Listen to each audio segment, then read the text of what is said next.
بے عمل اور بے علم لوگ ان کو پہچان سکیں کہ وہ واقعی صوفیاء ہیں. جیسے ایک چھوٹا سا شخص میٹرک بھی کرتا ہے تو اس کو ڈگری مل جاتی ہے. جی جی بالکل بالکل ماشاء اللہ. ڈگری مل گئی تو ایسے کوئی سائن آف ریکگنیشنز بتائیں کہ جس سے ہم یہ میئر کر سکیں یا پریفر کر سکیں یا کوئی ہمارے پاس آئیڈینٹی کا کوئی بیرومیٹر ہو کہ جس سے ہم سمجھ سکیں کہ یہ صوفی ہے. کہیں ابلیس اور شیاطین نے تو یہ اوڑھنے نہیں اوڑھے ہوئے. بہت شکریہ. جی وعلیکم السلام. جی ماشاءاللہ بہت خوبصورت سوالات تھے اور آپ نے جو پہلے سوالات کیے ماشاءاللہ میرا لاسٹ ایئر ہے جو اسپریچول سائنسز میں میری ریسرچ چل رہی ہے پی ایچ ڈی کی. اس لیے جب تک میرے ہاتھ میں ڈگری نہیں آئے گی مجھے اپنے نام کے ساتھ ڈاکٹر لگانے میں مثلاً کوئی ایکسائٹمنٹ نہیں ہے. اس لیے اگر کوئی لکھتا بھی ہے تو میں اس کو اریز کروا دیتی ہوں. ٹاپک بتا دینا اپنے تھیسس کا. جی جی میرا تھیسس جو ہے انگلش میں ہے impact of human psychology on spirituality اور اس میں مولانا جلال الدین رومی پہ ہی ورکنگ کر رہی ہوں اور ساتھ میں نے کچھ سائیکیٹرسٹ اور جو ہمارے سائیکالوجسٹ ہیں کو لیا ہوا ہے ان کی ریسرچ کو. اور سوالات کی طرف ہم آتے ہیں تو آپ نے ماشاءاللہ بہت سب سے پہلے جو خوبصورت سوال کیا کہ آج کی دور میں جو سائن آف ریکگنیشن ہے صوفیاء کا وہ کیا ہے. تو پہلی تو بات ہے کہ یہ عطا ہوتی ہے کہ ہم اس میں خود سے دیکھ کر سوچ کر قدم نہیں اٹھا سکتے. ہمیں نہیں پتا کہ اللہ کا کون بندہ ہے کہ جس کے دل میں اللہ کا وہ نور ہے اور وہ اللہ کا کتنا خاص ہے. کیونکہ صوفیاء کا آسان معنی میں تو اللہ کے مقبول اللہ کے برگزیدہ چنے ہوئے بندے ہیں چنیدہ بندے ہیں. تو ہمیں نہیں پتا اگر ہم اس چیز میں رہیں گے کہ کوئی بہت بڑے آستانے پر ہی اللہ کا صوفی ہوگا یا کوئی بہت بڑا جو محقق ہے وہی اللہ کا صوفی ہوگا تو ہم نہیں جانتے.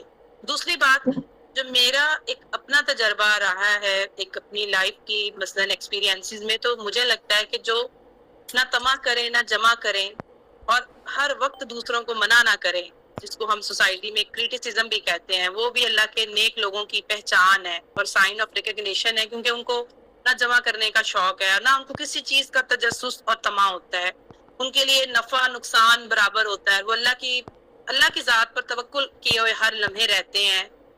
نہ صبح کا انہیں غم اور نہ انہیں شام کا غم ہوتا ہے. اس کے بعد آپ نے جو سوال کیا کہ میں نے صرف خاموشی اور مجاہدہ ماشاءاللہ آپ نے یہ دو اگر نکات بیان کیے ہیں تو اس کا مطلب یہ ہے کہ آپ کے دل پر ان کی بہت خاص رقت انگیز کیفیات ہوئی ہیں جو آپ نے فوراً تو میں اس کے لیے اللہ کی بھی بہت شکر گزار ہوں اور آپ کی بھی میں جو ہوں بہت مشکور ہوں کہ آپ نے ان دونوں پوائنٹرز کو اتنا فوراً سے ریکال کیا. میرے لیے یہ قابل فخر ہے کہ آپ نے اپنی توجہ میرے الفاظ کو ادا فرمائی.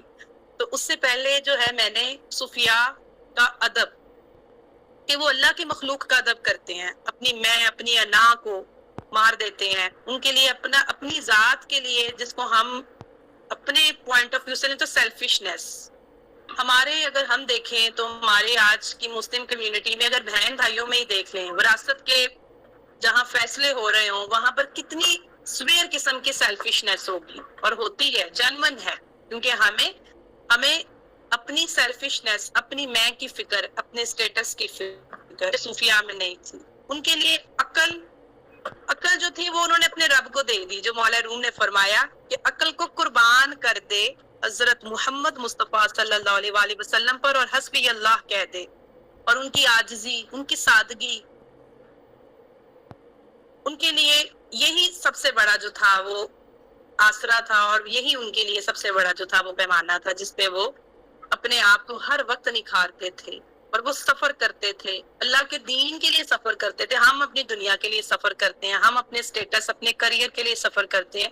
تو مثلاً ہم اگر یہ سوچ کر نکلے ہیں کہ we have to find out صوفیز تو یہ مشکل ہے. کیونکہ جس رب نے ہمیں کسی نور والے بندے سے ملانا ہے تو اس نے کسی عام بندے سے بھی ہمیں نور کی خیرات عطا کر دینی.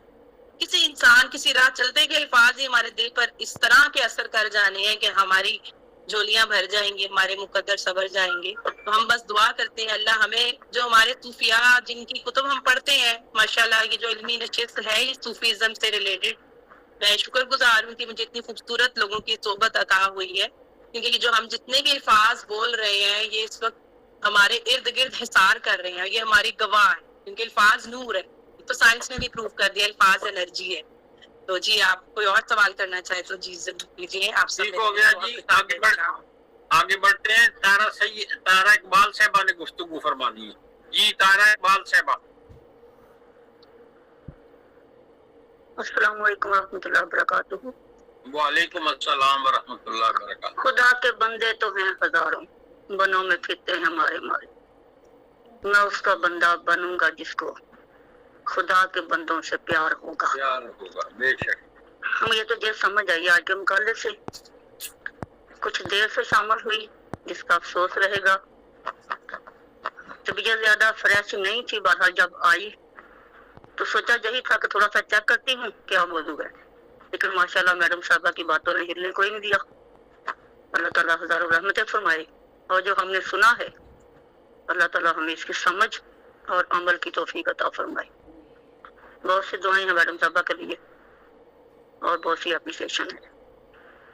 میں اس پروگرام کے منتظم ڈاکٹر یاسر حسین صدقی الخیری صاحب سے کہوں گا کہ اپنا انپٹ دیں، شکریہ، بعد میں پھر وہ ادا فرما دیں گے۔ جی بہت شکریہ میر صاحب، اپنے وقت دیا، اور محترمہ امرین فاطمہ صاحبہ کا بھی شکریہ کہ انہوں نے بڑا اچھا مقالہ پیش کیا۔ بیسیکلی یہ وائی کیٹیگری میں پبلش ہوا ہوا ہے، اور یہ میں لنک انشاءاللہ گروپ میں بھی بھیج دوں گا، آپ لوگ سب لوگ اس مقالے سے تحریری جو ہے اس سے بھی استفادہ کریں گے۔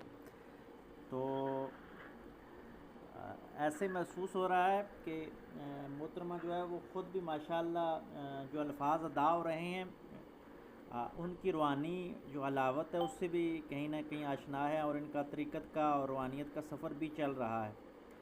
تو وہ بڑا ایک خوبصورت امتزاج بن جاتا ہے کہ جب آپ اسی راستے کے حقیقی مسافر ہوں اور پھر آپ گفتگو کریں، اور پھر انسانی نفسیات، اس پہ بھی کبھی ان سے سنیں گے کہ روحانیت کا نفسیات پہ کیا اثر ہوتا ہے، کیونکہ نفس اور روح الگ الگ چیزیں ہیں، وہ الگ چیز ہے، نفس الگ اور نفسیات پھر اس سے بھی الگ چیز ہے، اور روح ایک الگ چیز ہے اور روحانیت الگ چیز ہے۔ اس پہ کبھی انشاءاللہ ڈیٹیل ان سے سنیں گے، لیکن بڑا اچھا لگا کہ تصوف کی جو عملی جہتیں ہیں اور صوفیاء کے جو حقیقی مقاصد ہیں اس کی طرف یہ مقالہ لے کے گئی ہیں، اور ایک اچھی کاوش ہے۔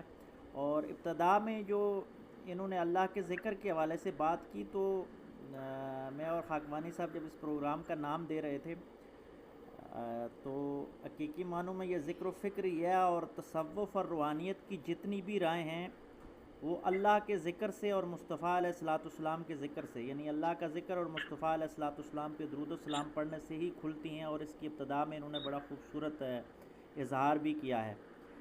بس ہم سب بھی اگر چاہتے ہیں کہ یہ راستے ہم پہ کھل جائیں تو ہم ذکر کثیر کریں، کیونکہ صوفیاء فرماتے ہیں کہ اگر آپ ایک من اللہ کا ذکر کرتے ہیں تو ایک رتی شکر پیدا ہوتا ہے، اور یہ رتی رتی جو شکر ہے یہ مل کے جب ایک من شکر ہو جاتا ہے تو پھر ایک رتی صبر پیدا ہوتا ہے، اور جس کو صبر مل جاتا ہے اللہ اس کو فرماتا ہے کہ ان اللہ مع الصابرین، کہ میں صبر کرنے والوں کے ساتھ ہوں۔ تو یہ ذکر سے ابتدا ہوتی ہے، اور پھر تزکیہ نفس اور تحلیل نفس سے ہوتا ہوا ان اللہ مع الصابرین پہ اختتام ہوتا ہے۔ بڑی منزلیں ہیں، ہم تو طالب علم ہیں، ہم ان کی محبت کرنے والے ہیں۔ دعا کریں کہ اللہ تبارک و تعالیٰ ان عظیم صوفیاء کی برکت سے ہماری دنیا اور آخرت آسان فرمائے، اور خاتمہ حسن ایمان کے ساتھ۔ تو اسی پہ اختتام کرتا ہوں، بہت شکریہ۔ شکریہ جی، آگے بڑھتے ہیں۔ ڈاکٹر شہناز ظہیر صاحب ہمارے ساتھ دیار خیر کینیڈا سے شامل ہوتی ہیں، ہماری رہنمائی فرماتی ہیں۔ جی ڈاکٹر صاحبہ۔ السلام علیکم ورحمۃ اللہ وبرکاتہ۔ بہت ہی اچھا مقالہ تھا، اور واقعی میں جو ہے یہ تصوف کے موضوع پر جو ہے ریسرچ کر رہی ہیں، جس کا ان کا اپنا اسلوب گواہ ہے کہ انہوں نے جو ریسرچ کی ہے تو ان کے اپنے اسلوب میں بھی وہ در آئی ہے، ریسرچ بھی اور ان کا اپنا اسلوب بھی اچھا ہو گیا۔ میرا سوال یہ تھا کہ آج کل کا دور، کیونکہ موضوع ایسا نا عصری معنویت اور پتہ نہیں متخیرانہ افعال لکھا ہوا ہے یا متحیرانہ افعال لکھا ہوا ہے، تو اگر خیر کا ہے پھر تو ٹھیک ہے، اگر تحیر کا ہے تو اس کی تو پہچان کرنی پڑے گی۔ تو سوال میرا یہ تھا کہ آج کل کے دور میں ہم ان علوم و معارف کو، یہ جو تصوف کے پلیٹ فارم سے ابھر رہے ہیں تمام علوم و معارف، وہ اس مادی دنیا میں کیسے جو ہے نئی نسل کو ہم آج کل کے دور میں جو ہے ان چیزوں کا تعارف کروائیں گے، اور وہ کون سے ادارے ہیں کہ جو اس پر کام کر رہے ہیں، اور یہ کہ کیسے جو ہے ہم وہی جو ڈاکٹر ساجد خاکوانی نے کہا تھا کہ وہ کون سا پیمانہ ہے کہ جس سے ظاہری طور پر بھی پتہ چلے کہ بھی فلاں شخص جو ہے وہ تصوف میں ماہر ہے۔ تو یہ 3 چھوٹے چھوٹے سوال تھے جن کا ایک ہی جواب ہو سکتا ہے، تو اس کا جواب چاہیے۔ شکریہ۔ جی ماشاءاللہ، بہت خوبصورت سوال کیا آپ نے، جزاک اللہ خیرن کثیرہ۔ آج کل کی جو ہماری جنریشن جس کو جن زی کہا جا رہا ہے، ان کے لیے سب سے زیادہ جو پرابلمٹک بات ہے وہ ان کا فوکس لیول ہے، کیونکہ ان کا ہر time focus internet social media پر ڈائیورٹڈ ہے، ٹھیک ہے، اور فوکس ہی جو ہے جو انسان کو عطا کرتا ہے۔ اور فوکس کو اگر ہم اپنے شریعت کے پوائنٹ آف ویو سے دیکھیں تو فوکس اصل میں جو ہے نا نیت ہے، کیونکہ جب توجہ ہماری کسی رخ کی طرف جاتی ہے تو نیت ہوتی ہے تو ہماری توجہ اس طرف جاتی ہے، تو نیتوں کی اصلاح بہت ضروری ہے۔ اور اولاد کا جو معاملہ ہے نا، اس میں مجھے لگتا ہے مکافات عمل بہت بہت حق ادا کرتا ہے۔ تو جب ہماری جو خاص ہو، ہماری دعائیں ہماری سجدوں میں ہم اپنی اولادوں کے لیے اور اپنی اولادوں کے ساتھ بھی جو صوفیہ نے سکھایا خیر تقسیم کرنا، تو جس کو اپنی اولاد کا غم ہے وہ دوسروں کی اولادوں کے لیے مانگنے لگ جائے، تو یقین کرے اس کی اولاد کو بن مانگے عطا ہو جاتا ہے، کیونکہ والی دو جہان العالمین ہے نا، جو ہمارے سینوں کے راز جو ہیں ان سے بھی آشنا ہے۔ تو ہم تو اہل سنت و جماعت حضور صلی اللہ علیہ وسلم کی نظر رحمت کو اس ایمان سے مانتے ہیں کہ نظر کرم ایسی ہے کہ ہم جیسے سنگ راہ کو ہیرا بنا دیا ہے، تو ان کی وہ نظر رحمت ہر وقت مانگتے رہیں۔ یقین کریں کہیں جانے کی ضرورت نہیں ہے، گھر بیٹھے ہی اللہ دل میں ہمیں عطا کرے گا، کیونکہ اگر ہمارا دور مشکل ہے تو پھر اللہ تعالیٰ بھی ہمارے لیے آسانیاں فرمائیں گے، اور یقیناً آسانیاں فرمائیں گے۔ اور صوفیاء تک پہنچنے کے لیے ایک تو شیخ جب ہم طریقت حاصل کر لیتے ہیں، بیعت کر لیتے ہیں نا، تو ظاہری طور پر کچھ نہیں بھی کر رہے تو فیض عطا ہوتا ہے، لازمن ہوتا ہے۔ کیونکہ میں آپ سب کے سامنے ایک پریکٹیکل اگزامپل ہوں، کیونکہ میرے والد محترم پیر نصیر الدین رحمۃ اللہ علیہ سے بیعت اور ساری زندگی ان کے قدموں میں بیٹھ کر گزاری، اور بچپن ان کی مثلاً ان کی کیسٹس ہوتی تھی اس ٹائم پر، وہ گزرتے ہوئے گزرا۔ تو والدین نے جو بیعت اور وہ جو طریقت میں جو مراحل اپنے ادا کیے ہوئے ہیں نا، وہ ان کی خون کی تاثیر سے اولاد تک لازمی پہنچتے ہیں۔ والدہ میری چشتیہ سلسلے سے بیعت تھی، اور جب کہ میرڈ لائف میں ایک امتحان دیکھنا پڑا کہ پیور اہل حدیث جو کہ ان چیزوں پہ یقین ہی نہیں رکھتے، تو اگر اولاد کو آگے عطا ہو رہا ہے اور مجھے بھی عطا ہوا تو وہ والدین کا ہی فیض تھا، کیونکہ طریقت اور صوفیاء کی تعلیم ایک بک ریڈنگ نہیں ہے کہ ریڈ کر لی، ایک موڈیول کر لی اور ہمیں اچیو ہو گیا۔ جب تک اندر نیتوں میں نکھار نہیں ہے، اندر سے آنسوؤں کے ساتھ جب تک ہم اپنے مصلی پر اللہ کے سامنے قبلہ رخ ہو کر اپنے ہاتھ پھیلا کر اپنی اولادوں کے لیے نہیں مانگیں گے نا، تب تک بن مانگے بن کیے کچھ نہیں ہو سکتا۔ تو انشاءاللہ جب ہم وہی بات کہ جب دوسروں کے لیے مانگنے لگ جائیں گے، کیونکہ وہ صحابی رسول نے جب حضور صلی اللہ علیہ وسلم سے وہ درود پاک پوچھا تو وہ برکت کے لیے جو عطا کیا، اس میں جو الفاظ ہیں والمؤمنین مومنات والمسلمین والمسلمات، تو جب مومنین کے لیے اور مسلمانوں کے لیے اپنی امت کے لیے مانگنے لگ جائیں گے ہم، تو پھر تو ہم حضور کی کل امت کے لیے مانگ رہے ہیں، تو حضور ہمیں تو ضرور عطا فرمائیں گے اور اللہ بھی عطا فرمائے گا یقیناً۔ ٹھیک ہو گیا جی، آگے بڑھتے ہیں۔ ڈاکٹر محمد فیض خان صاحب نے گفتگو کرنی ہے۔ جی ڈاکٹر صاحب۔ جی بہت شکریہ کتنا پیر صاحب اللہ پاک ساروں کے پہچان کرے۔ یہ بہن کیا خوبصورت آپ نے آج مقالہ پڑھا ہے، بار کے ابتدا کرتا ہوں نحمدہ ونصلی ونسلم علی رسولہ الکریم اما بعد اعوذ باللہ من الشیطان الرجیم بسم اللہ الرحمن الرحیم ان اللہ ملائکتہ یصلون علی النبی یا ایھا الذین آمنوا صلوا علیہ وسلموا تسلیما الصلاة والسلام علیک یا سیدی یا حبیب اللہ وعلی آلک و اصحابک یا سیدی یا محمد رسول اللہ. سبحان اللہ. ایک تو آپ نے جو پڑھا اس کی میں بعد میں پکڑوں گا. تمام سوالات میں بخوبی سنیں, بڑا خوبصورتی سے سوالات بھی ہوئے, جوابات بھی ملے, مگر آخر میں ایک ایسے شخص کا نام آپ نے لے دیا جس کی گود میں نے زندگی کے مضمون پڑھے. پیر نصیر الدین نصیر علیہ رحمہ کا کیا تعلق ہے یہ یہاں ذکر نہیں کروں گا, پھر کبھی موقع ملا ضرور کروں گا. مگر آئیے چلتے ہیں قرآن سے, دیکھتے ہیں کہ قرآن اس بارے میں کیا کہتا ہے. سورہ احزاب کی 33ویں آیت لیتے ہیں. بسم اللہ الرحمن الرحیم. وقرن فی بیوتکن ولا تبرجن تبرج جاہلیہ الأولى وأقيمنا الصلاة وآتينا الزكاة وآتينا الله ورسوله إنما يريد الله ليذهب عنكم الرجس أهل البيت ويطهركم تطهيرا. کہتا کیا ہے قرآن آپ کو؟ اور اپنے گھروں میں ٹھہری رہو اور بے پردہ نہ, جیسے پہلی جاہلیت کی بے پردگی, اور نماز قائم کرو اور زکوٰۃ دو, اللہ اور اس کے رسول کا حکم مانو. اے نبی کے گھر والو, اللہ تو یہی چاہتا ہے کہ تم سے ہر ناپاکی دور فرما دے اور تمہیں پاک کر کے خوب صاف ستھرا. اب آتے ہیں آپ کے ٹاپک کی طرف. کیا یہی چیزیں ان صوفیاء کی زندگی کا منبع نہیں تھی؟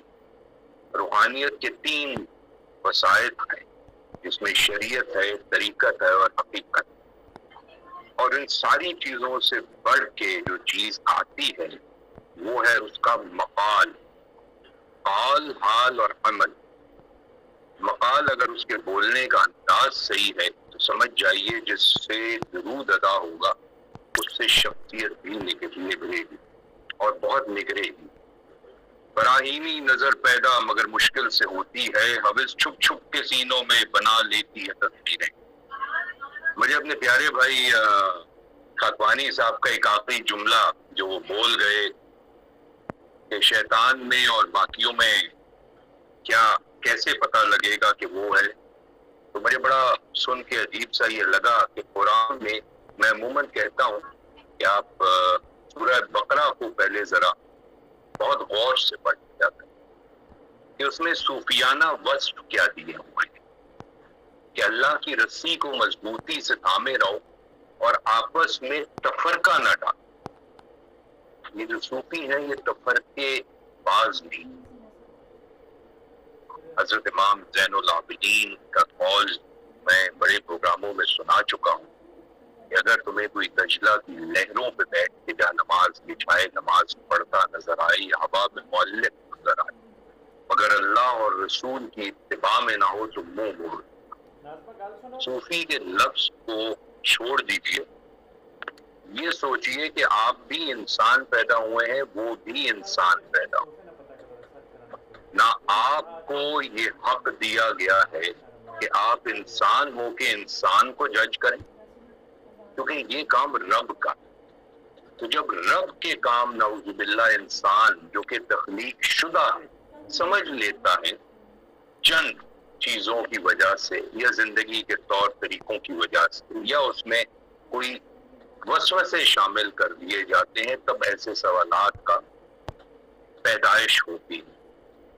جب اہدنا الصراط المستقیم کی بات آتی ہے تو اس میں انعام یافتہ بھی ہے اور انعام شدہ بھی.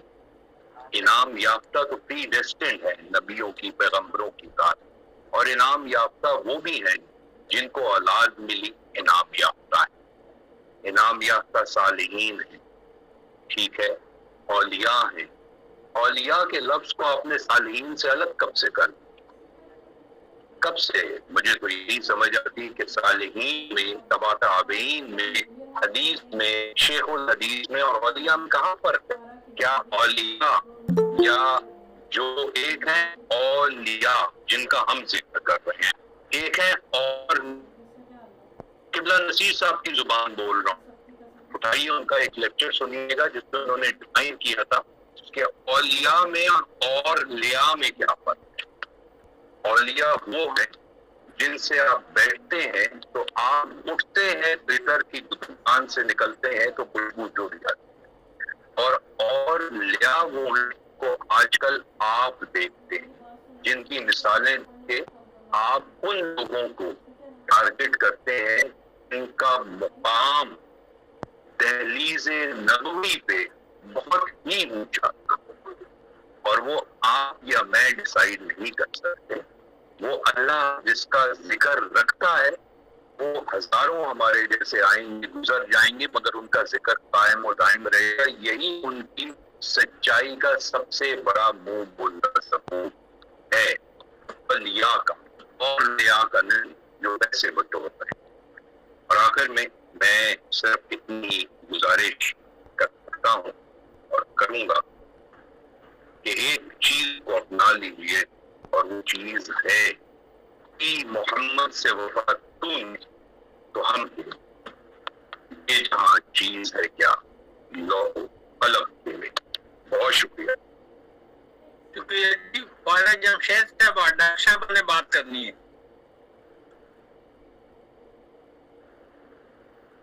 فارغ جمشید صاحب، آپ تک میری آواز پہنچی؟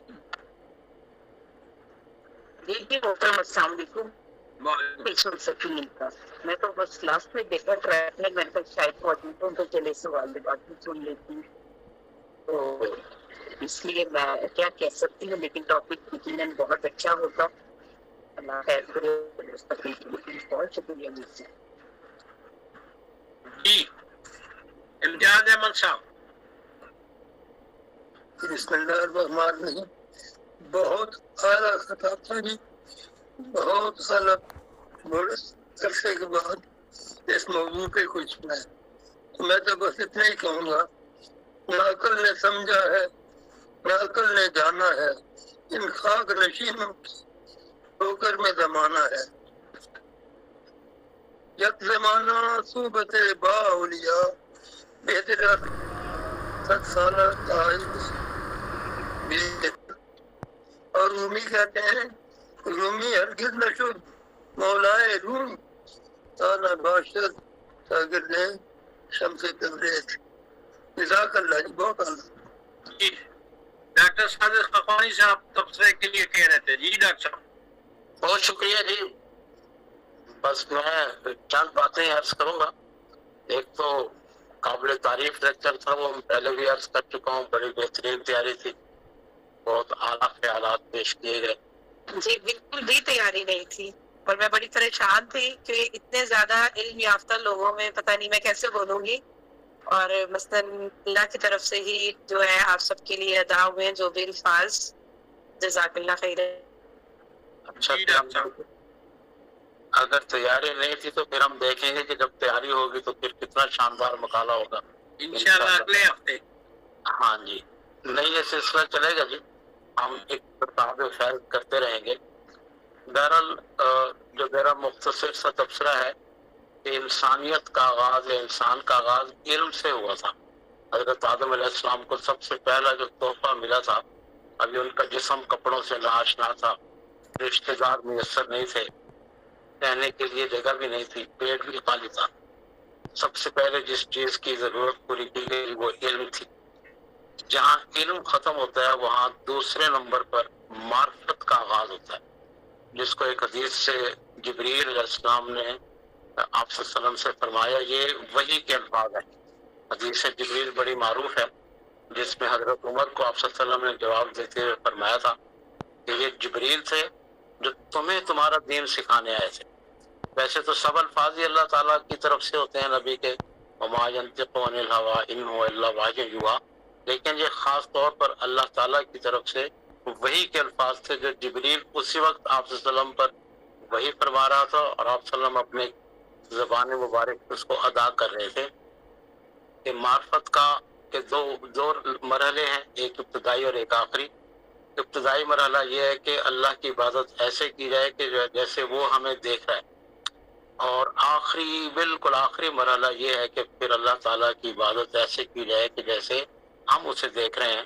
پھر دل کو آنکھیں مل جاتی ہیں اور انسان بصیرت سے، قلبی بصیرت سے اللہ تعالیٰ کا مشاہدہ کر رہا ہوتا ہے۔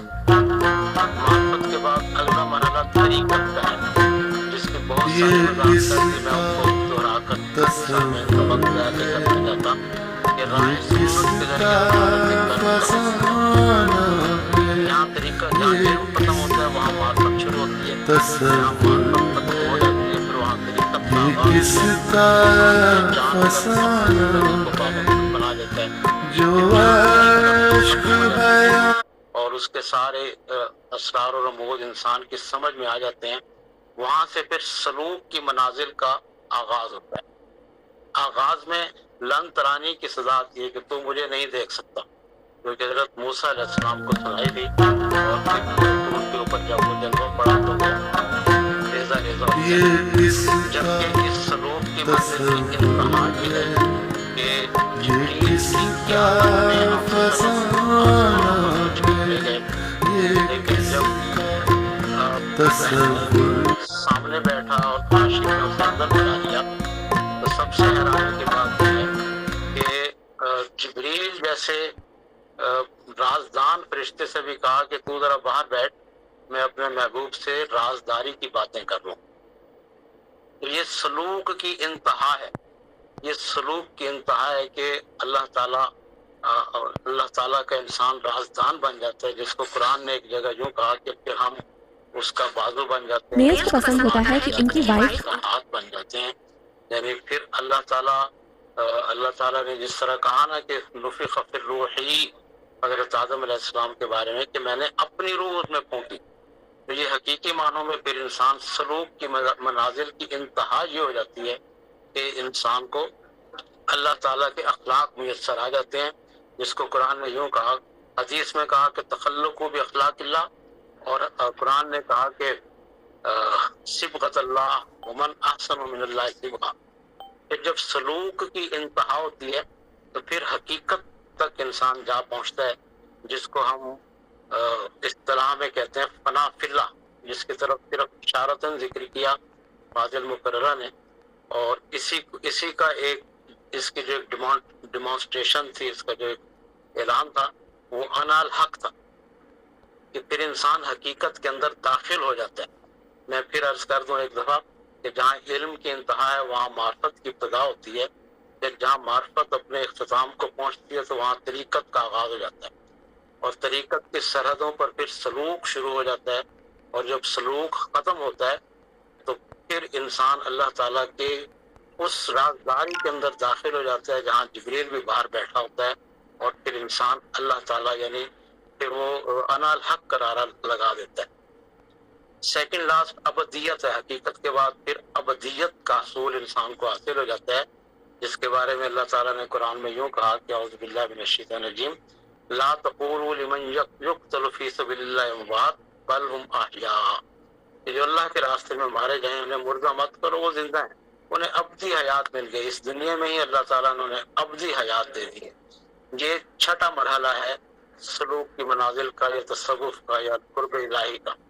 ساتواں اور آخری مرحلہ یہ ہے جسے ہم روحانیت کہتے ہیں۔ ابھی ستی صاحب نے بڑی وضاحت ایک ہی جملہ بولا، لیکن وہ پس منظروں سے زیادہ گہرا تھا کہ روح الگ ہے، روحانیت الگ ہے، اس لیے کہ نفس تو سب کو ملتا ہے، جانوروں کو بھی انسانوں کو بھی، لیکن روح صرف انسانوں کو ملی ہے، جانوروں کو نہیں ملی، اور ان انسانوں میں سے روحانیت صرف انبیاء اور ان کی امتوں کو ملی۔ بہرحال یہ ایک الگ موضوع ہے کہ وہ اس کی کیا حقیقت ہے۔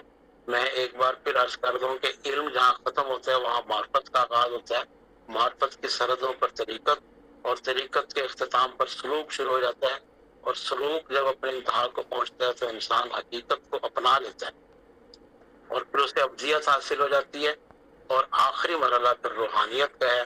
یہ بالکل ایک یعنی مبہم چیز ہے ہیں انسانوں کے لیے.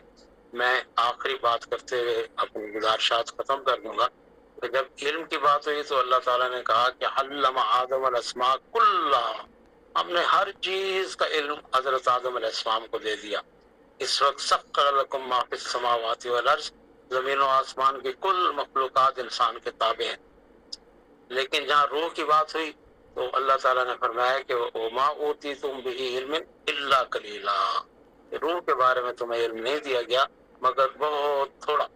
بس یہیں سے یہ بات کھلتی ہے کہ نبوت کا اعلان کیا جاتا ہے، باقاعدہ پہاڑیوں کے اوپر کھڑے ہو کر برملا اعلان کیا جاتا ہے، اپنی ذات کو پیش کیا جاتا ہے. جبکہ تصوف کا اخبار ریکوائرڈ ہے. جتنا انسان اللہ تعالیٰ کی ذات میں گم ہوتا جاتا ہے اتنا اس کے اوپر پردے پڑتے چلے جاتے ہیں، اور اگر پردے کھلتے ہیں تو پھر وہی نتیجہ نکلتا ہے جو انا حق کا نکلا. بہت شکریہ جی. شکریہ جی. ہم اختتام تک پہنچ چکے ہیں اور آج کے پروگرام کی صدارت فرما رہے ہیں سلطان محمود شاہین صاحب. میں ان سے درخواست کر رہا ہوں کہ صدارتی خطبہ عطا فرما دیں. سلطان محمود شاہین صاحب.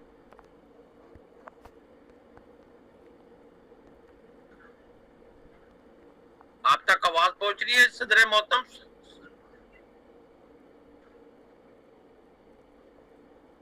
سلطان محمود شاہین صاحب آپ سامنے موجود ہیں؟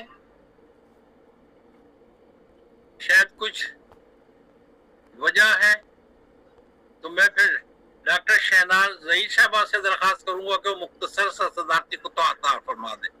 السلام علیکم ورحمۃ اللہ وبرکاتہ. آج کا مقالہ بہت اچھا تھا جس میں سب لوگوں نے شرکت کی اور اتنے عمدہ سوالات جو ہے ابھارے گئے آج، اور جن کا تسلی اور تشفی سے جواب دیا گیا کہ جو مبہم تھے اس کے تصوف کے بارے میں جو چیزیں مبہم تھیں وہ کھل کے سامنے آتی چلی جا رہی ہیں. انشاءاللہ اگلے ہفتے بھی یہ سلسلہ جاری رہے گا، کیونکہ جو ریسرچ کرتا ہے اسٹوڈنٹ تو وہ بہت اچھے انداز سے مختلف کتب سے استفادہ کرتا ہے اور دوسروں کو بھی مستفید و مستفیض کرتا ہے. اور ڈاکٹر ساجد خاکوانی صاحب کے بھی سوالات بہت اچھے تھے. ڈاکٹر فرید خان صاحب نے تو بہت اچھے طریقے سے جو ہے اپنے ذاتی مشاہدات اور تجربات اور علوم و معارف کی نشاندہی کر دی، جس سے ہمیں مزید سمجھ میں آ گیا. یہ ڈاکٹر یاسر حسین ستی الخیری جو ہے جہاں بہت سارے فلاحی کام کر رہے ہیں اپنے علاقے میں جو ان کی یوٹیوبز پہ دیکھے جا سکتے ہیں، وہاں ایک تصوف کو بھی انہوں نے اپنا محور و مرکز بنا لیا ہے. تو ہم میں سے ہر شخص کو چاہیے کہ وہ اپنا محور و مرکز اور اپنی نیت جس کو کہتے ہیں، جیسے کہ حافظہ امرین فاطمہ صاحبہ نے بتایا کہ نیت پر جو ہے تمام اعمال کا دار و مدار ہے. وہ یہی لب لباب تھا آج کے موضوع کا اور آج کے خطاب کا. تو ہماری نیات خالصہ ہو جائے تاکہ ہمارے اعمال بھی جو ہے ان کا اختتام جو ہے وہ کسی اچھے انجام تک پہنچے. اور ہمیں ربیع الاول کی مناسبت سے یہ ہم دعا مانگ سکتے ہیں کہ نبی کریم صلی اللہ علیہ وآلہ وسلم کی شفاعت نصیب ہو جائے. آمین یا رب العالمین. شکریہ. میرا مائک کلیئر ہو گیا ہے سر. اب ختم ہو گیا پروگرام جی. اب ہم اختتام کو میرا مائک کلیئر ہو گیا. پروگرام کی صدارت فرمانے والے جناب محترم یاسر حسین ستی الخیری صاحب سے ملتمس ہوں کہ وہ پروگرام میں شریک. میرا مائک کلیئر ہو گیا ہے سر. اور ڈاکٹر صاحب جو ہیں میرا مائک کلیئر ہو گیا ہے. میرا مائک اوپن ہو گیا. اب وقت زیادہ ہو گیا سر کا، آپ سے معافی چاہتے ہیں آئندہ انشاءاللہ. جی ڈاکٹر یاسر حسین ستی صاحب. جی میر صاحب بہت شکریہ، آپ کا حکم سے آنکھوں پہ اختتام کی طرف بڑھتے ہیں. اللہ تبارک و تعالیٰ کا لاکھ لاکھ شکر، حضور نبی کریم صلی اللہ علیہ وآلہ وسلم کی نظر عنایت اور ہمارے مشائخ کی توجہات ہیں کہ آج کا پروگرام پھر خوبصورت انداز کے ساتھ سجا. اور میں خصوصی طور پہ محترمہ امرین فاطمہ صاحبہ کا شکریہ ادا کرتا ہوں کہ جنہوں نے اتنا خوبصورت مقالہ پیش کیا. ہم امید کرتے ہیں کہ آئندہ بھی وہ ہمارے اس پروگرام کو رونق بخشتی رہیں گی. جتنے بھی حضرات و خواتین نے شرکت فرمائی، اللہ تبارک و تعالیٰ سب کی حاضریوں کو اپنی بارگاہ میں منظور و مقبول فرمائے اور ہم سب کی دنیا اور آخرت کو بہتر فرمائے. اسی پہ اختتام کرتے ہیں. سبحان ربک رب العزت عما یصفون وسلام علی المرسلین والحمد للہ رب العالمین. ڈاکٹر خاکوانی صاحب نے ہاتھ کا نشان بنایا, وہ کچھ کہنا چاہ رہے ہیں تو کریں. دعا فرمائیں گے ڈاکٹر صاحب. جی ڈاکٹر صاحب. جی صرف ایک جملہ کہ حافظہ صاحبہ سے گزارش ہے کہ ہماری باقی نشستوں میں بھی تشریف لائیں اور خطاب کیا کریں. آپ کو حکم ہے تو دعا کر لیتے ہیں. اللہم صلی اللہ محمد النبی الرحمی وعلی آلہ وسلم تسلیما. ربنا آتنا فی الدنیا حسنۃ وفی الآخرۃ حسنۃ وقنا عذاب النار وادخلنا الجنۃ مع الابرار یا عزیز یا غفار یا رب العالمین. ربنا اصرف عنا عذاب جہنم ان عذابها كان غراما انها ساءت مستقرا ومقاما. صلی اللہ تعالی علی خیر خلق محمد وآلہ وصحبہ اجمعین برحمتک یا ارحم الراحمین. السلام علیکم ورحمۃ اللہ وبرکاتہ.